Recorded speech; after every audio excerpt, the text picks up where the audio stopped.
இப்போ பெருமாள் பார்க்கடல் கடையறாராம். முதல்ல தேவர்கள் அசுரர்களை கடைய சொன்னார். ஆனா அவர்களுக்கு அவ்வளவு தூரம் வலிமை இல்லை. அதனால பெருமாள் என்ன பண்ணார், நீங்க நகருங்கோ நானே கடைகிறேன் என்று 1000 தோளால் அலைகடல் கடைகிறான் எம்பெருமான். அப்போ கடையும் போது ஒளி கண்ணால செவிக்கிறார். ஒலி அப்படியே அப்போது நம்மாழ்வார் காதுல கேட்கறதாம். பெருமாள் நம்மாழ்வாருக்கு எவ்வளவு தத்ரூபமா காமிச்சிருக்காருன்னா, அந்த காட்சி மட்டும் மனக்கண்ணுல தெரியும்படியாக பண்ணல, அந்த சவுண்டும் அப்படியே ஆழ்வாருக்கு வெர்ச்சுவலா காதுல கேட்கறதாம். அந்த ஒலி எப்படி இருக்குன்னா, ஆறு பார்க்கடலில் சேரக்கூடிய ஆறுகள் எல்லாம் எப்படி நாம் பார்க்கக்கூடிய உப்பு கடல், அதுல ஆறுகள் வந்து கலக்கிறது இல்லையா, அது போல பார்க்கடலில் கடக்கக்கூடிய ஆறுகள், அந்த ஆறு மலைக்கு தாங்கள் உருவாகி வரும் மலையை நோக்கி எதிர்ந்து ஓடும்னா எதிர் திசையில் போகக்கூடிய ஒலினா சத்தம்னு அர்த்தம்.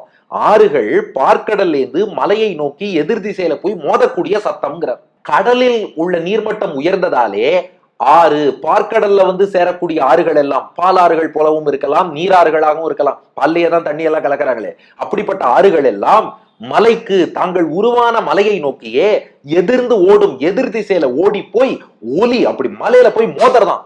அப்படி அந்த தண்ணீர் எல்லாம் மலையில் போய் மோதும் போது உஸ்ன்னு ஒரு ஒலி, அதுதான் ஆறு மலைக்கு எதிர்ந்து ஓடும் ஒலி. உஸ் என்ற சத்தம் பார்க்கடலில் கலந்த அந்த நதிகள் எல்லாம் பழையபடி மலையில் போய் மோதக்கூடிய சத்தம். அந்த ஒரு உசு மட்டும் இல்ல, இன்னொரு உசுன்னு ஒரு சத்தம் கேட்கறதாம். அது என்னன்னா, அரவு ஊறு சுலாய் மலை தேய்க்கும் ஒலி. இந்த வாசுகிங்கிற பாம்பின் உடலை மலையை சுத்தி வச்சிருக்கா இல்லையா, அந்த மத்துக்கு சுத்தி கயிறு சுற்றுவது போல சுத்தி வச்சிருக்கா. அத பெருமாள் இப்படியும் இப்படியும் அசைக்கிறாராம். அசையும் போது பாம்பின் உடலும் அந்த மலையும் உரசக்கூடிய ஒலி.